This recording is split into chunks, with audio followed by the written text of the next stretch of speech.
Hi, I'm Gardener Ben and welcome back to the North Lodge Cottage Garden.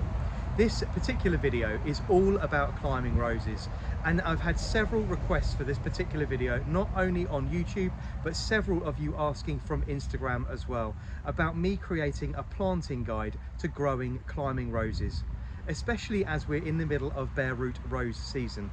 However, this subject is really broad and very wide. So this particular video is not a tutorial about how to, and you're not going to be seeing me actually plant a rose. Instead, you're going to have to pick out the parts of information from this video that are applicable to the situation that you're planting to at home. The biggest questions I get asked all the time are, can I grow a climbing rose in a pot? The resounding answer to that question is, of course, yes you can, as long as your pot is large enough. If you're going to try, for instance, growing the Generous Gardener from David Austin Roses in a pot, it's going to really need something really quite large, at least 48 inches across and around 40 inches deep. That's something the size of a huge half barrel. Wherever possible, you want to keep your climbing roses in open soil, and whether that means lifting a couple of pavias against the house, cutting away some tarmac or some concrete and at least getting their feet into open soil, that is the best and most ideal way of growing climbing roses, especially if you're growing against a building. The other question I get continuously asked is, can I grow a climbing rose on an east or a north facing wall? Again, the answer to that is yes, but you really must choose the correct rose for the correct place.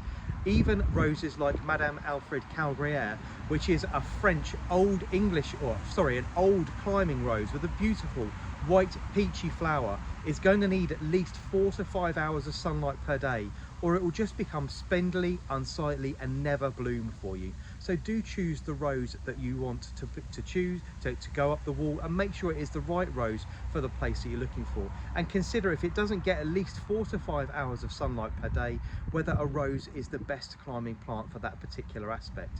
Please, if you want to, leave me a comment in the section below and I'll be more than happy to suggest some other options if a climbing rose isn't what you're looking for. There are lots of things to choose from that will quite happily cover the space and give you lots of interest and colour throughout the year. Once you've chosen the aspect and decided where you're going to grow your plant, in a pot or in the ground, you then must really pay close attention to the size of plant you're planning to grow. There is no use putting an enormous climbing rose up your house and being in a continuous tug of war with it, you trying to tame it, it constantly trying to get to the size it wants to get to be able to thrive and to perform to its best possible aptitudes.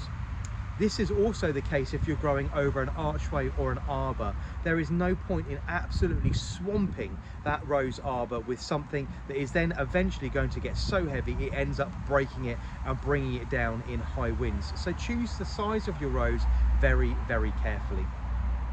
Once those points are out the way, you're then free to decide where you're going to grow your climbing rose, whether you're going to grow it up a house, a wall or a fence. Growing up freestanding walls and freestanding fences are much easier. With open ground on either side, you don't have to pay quite so much attention to the actual planting technique itself. All you do need to do is make sure that you're planting your rose at least 18 to 24 inches away from that wall or fence, and we do that for a very important reason.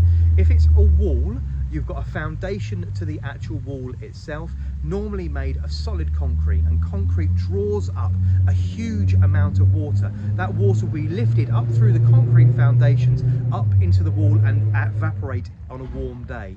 Also, a wall is going to hold an awful lot of heat and be warmed up by the sunshine, so that heat radiates back down into the soil and into the root systems and keeps that very dry. So you need to be planting at least 18 to 24 inches away from a wall or fence, and make sure that it has plenty of access to large amounts of what we call open soil.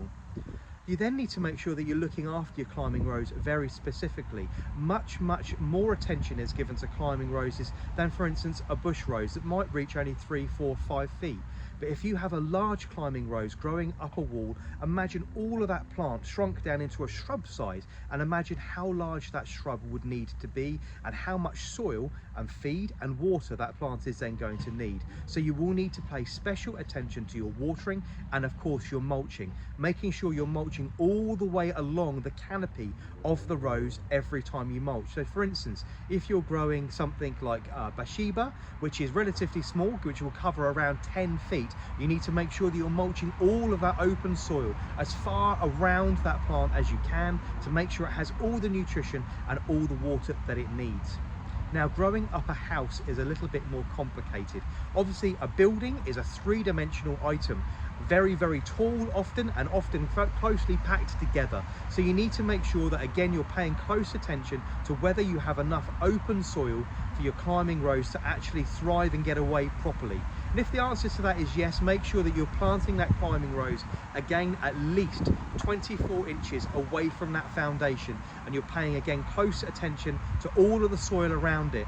Planting in a small planting pocket sometimes really isn't ideal, even if you can get the hose pipe in there and give it plenty of water, with no actual free soil above it to actually get water down into the soil. It's sometimes a losing battle. So make sure that you have enough free, open soil. Another way of growing climbing roses is freestanding on a post or an obelisk. Again, much easier than planting against a fence or against a wall. All you do is treat these then as large bush roses with obviously a structure to grow up around, so your mulching technique is very much the same. I hope this has clarified a few bits and pieces for you and just given you some little bits to think about when choosing your climbing roses, and make sure you're planting them at the proper distances away from things to make sure they have proper access to water. If you need any further help, please do leave me a comment below. Make sure you save this video for another time, and I of course will see you all again very soon. Take care now. Bye bye.